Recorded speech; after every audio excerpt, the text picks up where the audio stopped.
the creative director for Dead Space 3. And I'm the senior audio artist on Dead Space 3. We're going to take a look at our current single-player demo. Isaac! Carver, goddammit, give me a hand here! As the demo begins, Isaac Clarke finds himself on a ship called the Eudora, which happens to belong to this guy here who he's handing a welding torch to. The ship has just been nearly obliterated by an attack, and now they're trying to make their way off the ship. Carver, where can I find an EVA suit? Down that way!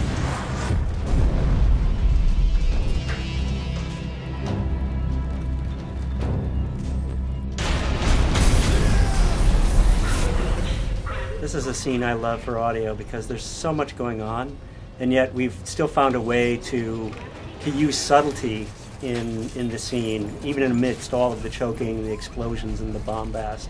There are like shards of glass floating around like a cloud in the environment that signal to the player that, you know, you have to go this way, and yet it's very dangerous to go this way.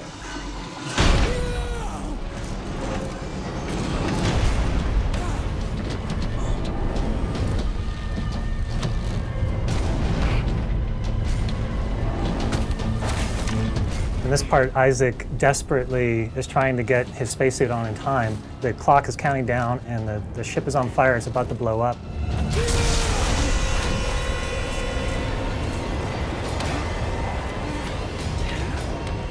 He gets the cabinet open and his helmet goes flying out into outer space. So he knows he only has a minute or something before he's going to suffocate, and he launches himself into space after that helmet, which is his lifeline. And he gets it just in the nick of time as he finds himself in the middle of the Eudora as it's flying to pieces. Guys, okay, I see it. Listen, find something to hang on to.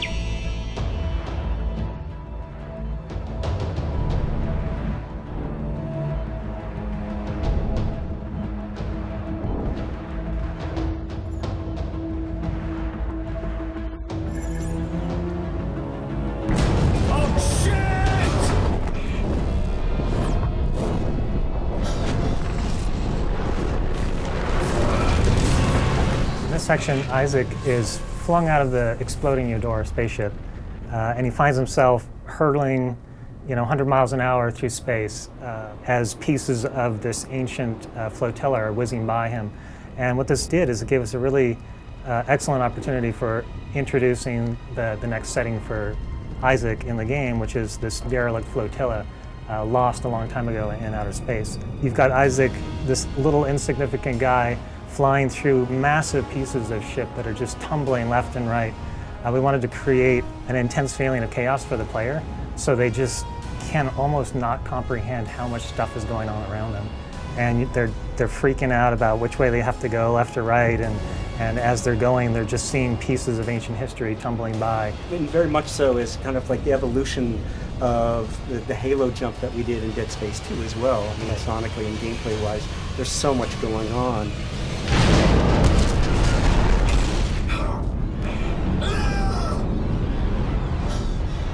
We took the environment and created 3 new threats within that environment, and we had to pay off on all of those sonically, making sure that the gameplay was thrilling as could be. In a scene like this, on one of the prior games, we would have made it much more aleatoric and just about kind of tone clusters and chord swells that are really difficult to relate to. And I think that we're inching towards going towards a more thematic musical approach.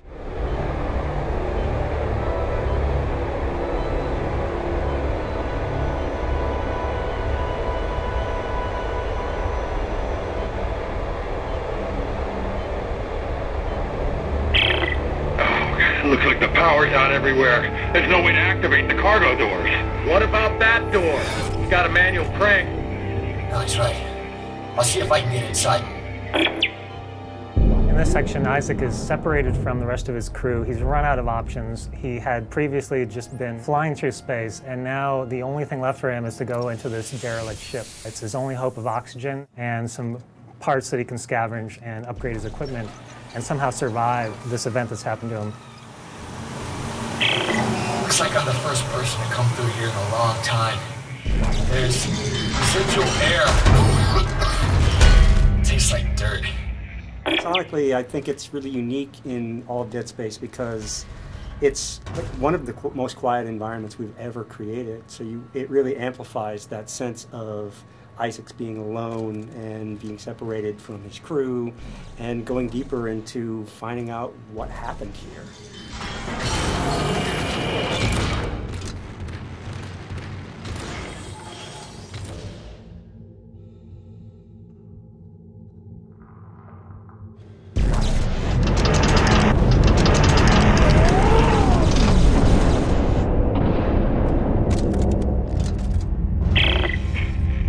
Hard to breathe, sir.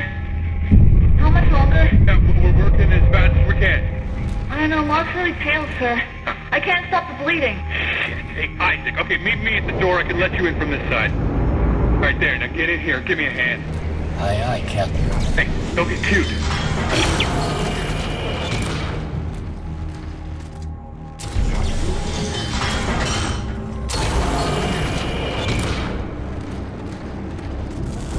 Isaac, Ellie's SOS is coming from deeper inside this ship, but I can't leave Rosen and Locke.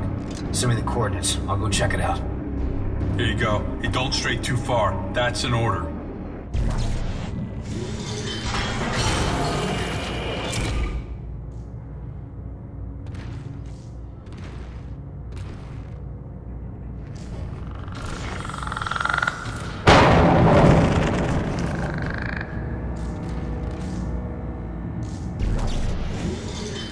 This is my favorite moment right here. Door opens, lights shining through, and illuminates everything beyond the door, which happens to be what happened to the crew. And now you find out that something more sinister has happened to them.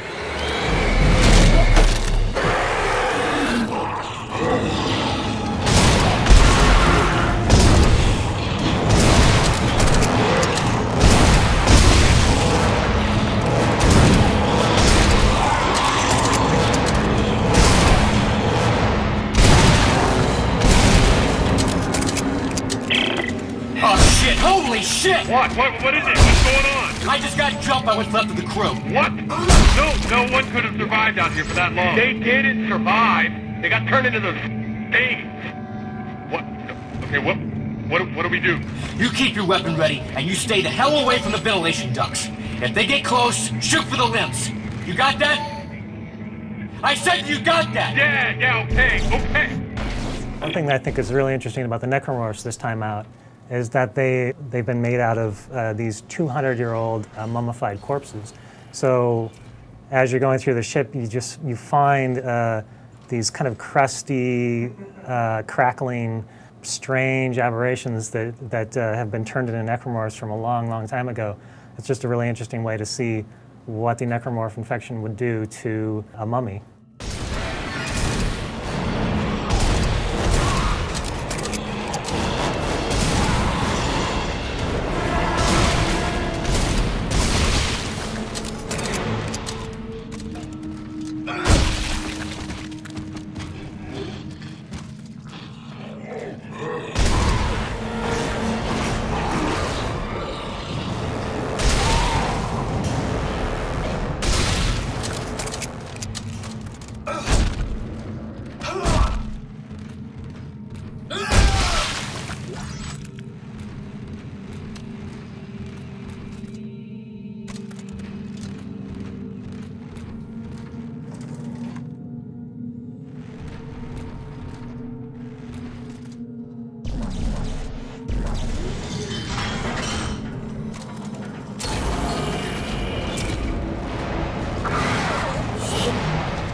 This part is where we're bringing back in one of the favorite enemies from the Dead Space franchise, the Lurker.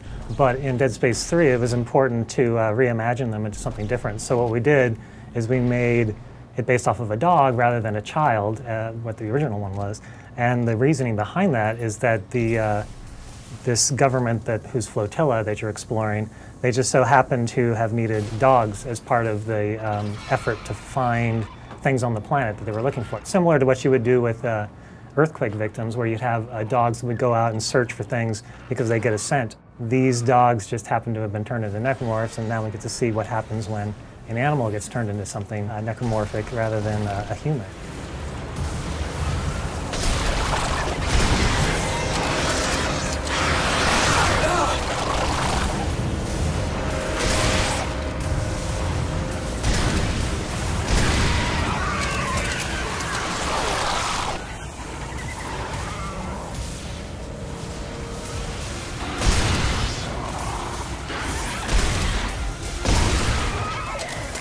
We're going to skip ahead to our favorite part of the demo, the generator room. There's a lot going on in here.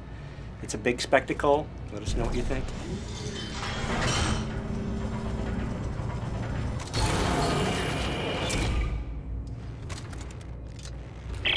Norton, you there?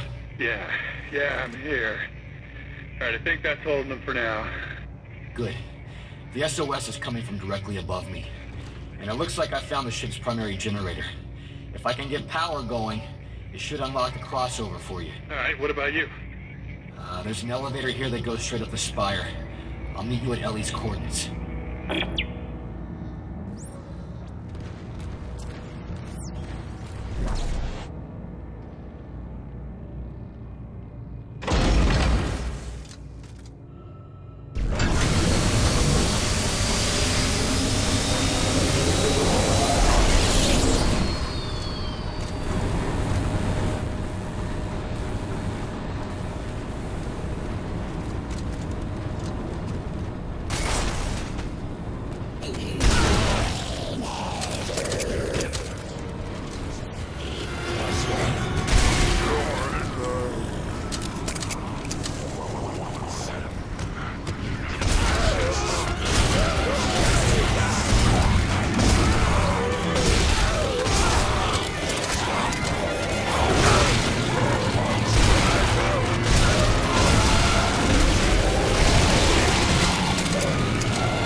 The crossover just opened up. Welcome. Rosen, Locke will stay put. Isaac Carver will rendezvous at the Spire. Got it.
So thanks for watching. We made this for our fans, for you guys, and you can find more of this at deadspace.com. Let us know what you think. We're on Facebook and on Twitter.